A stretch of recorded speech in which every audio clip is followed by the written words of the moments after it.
Cordial saludo, mi nombre es Arnoldo Arana. Bienvenidos a este espacio de liderazgo para la acción. Y hoy seguimos con el tema de la resiliencia. Hoy vamos a compartir que la resiliencia es un proceso.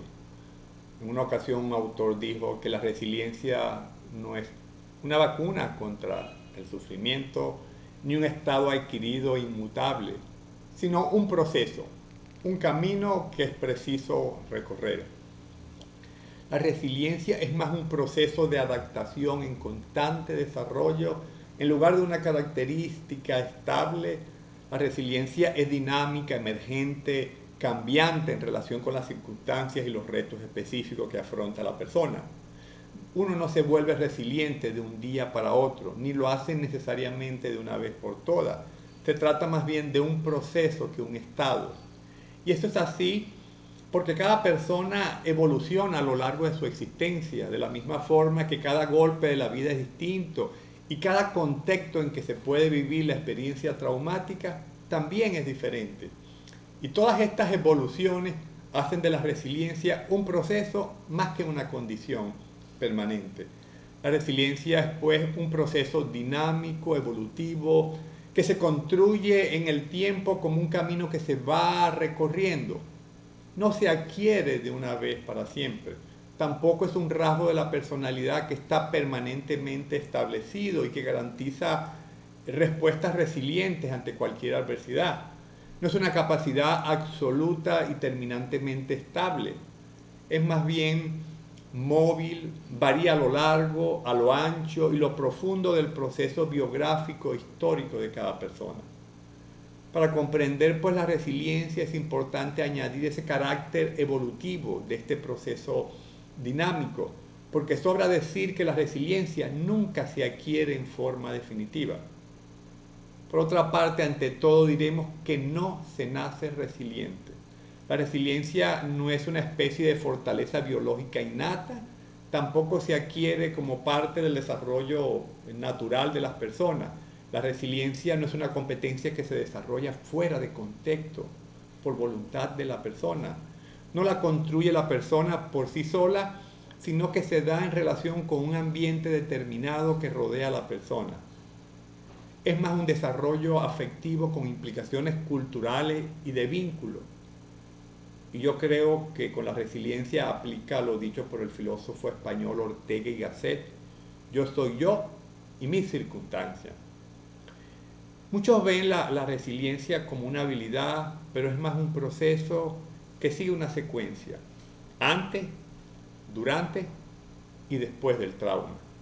Antes del trauma hay protección, durante el trauma hay resistencia y después del trauma hay resiliencia. Y al respecto comentaba el neuropsiquiatra Boris Cyrulnik: lo que determina la calidad de la resiliencia es la calidad del vínculo que se ha podido tejer antes del trauma e inmediatamente después. Pudiéramos preguntarnos qué experiencias entonces segurizan y fortalecen a la persona antes del trauma. En esta etapa se consolidan dos tipos de factores: o factores de protección o, por el contrario, factores de vulnerabilidad.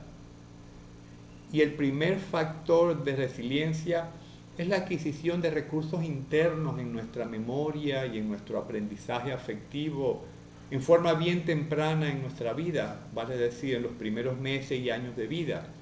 Y esto tiene que ver con nuestro contexto temprano de familia. Y la premisa es que las experiencias previas afectan las experiencias posteriores. La vida anterior al trauma pesará irremediablemente sobre la vida futura.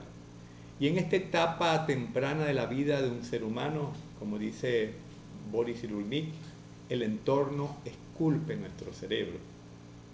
Y con ello está implicando el impacto que ese contexto temprano produce en la biología y en el psiquismo de la persona. Si, por ejemplo, la persona ha sido vulnerabilizada durante la infancia, muchas cosas pueden convertirse en un trauma: un divorcio, una migración, una decepción amorosa, una ofensa recibida, debido a que la persona ha sido vulnerabilizada y debilitada antes del suceso.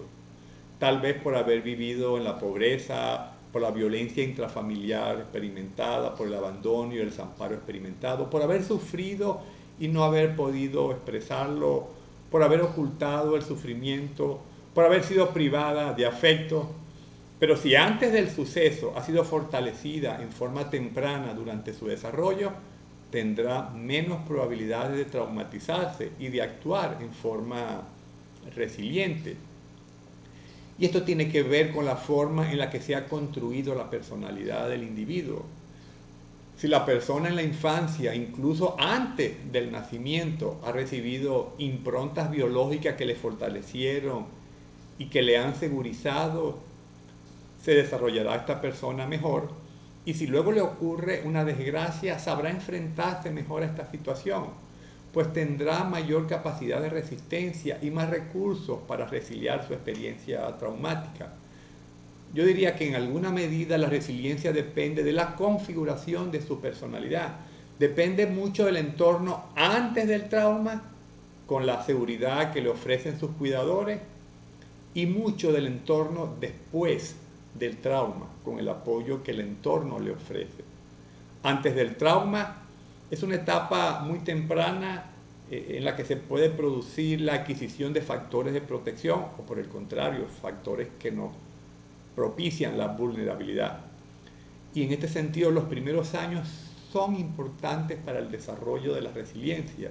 Y esto tiene que ver con la segurización con que se le acompaña al niño a edad temprana. La capacidad de la resiliencia dependerá de la forma como la persona se haya construido antes de las desgracias.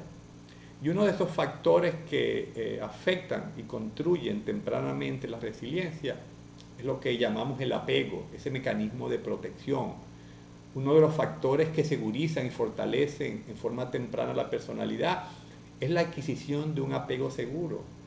Y el apego es una adquisición afectiva impregnada en la memoria y en el aprendizaje emocional de esos primeros meses y años de vida.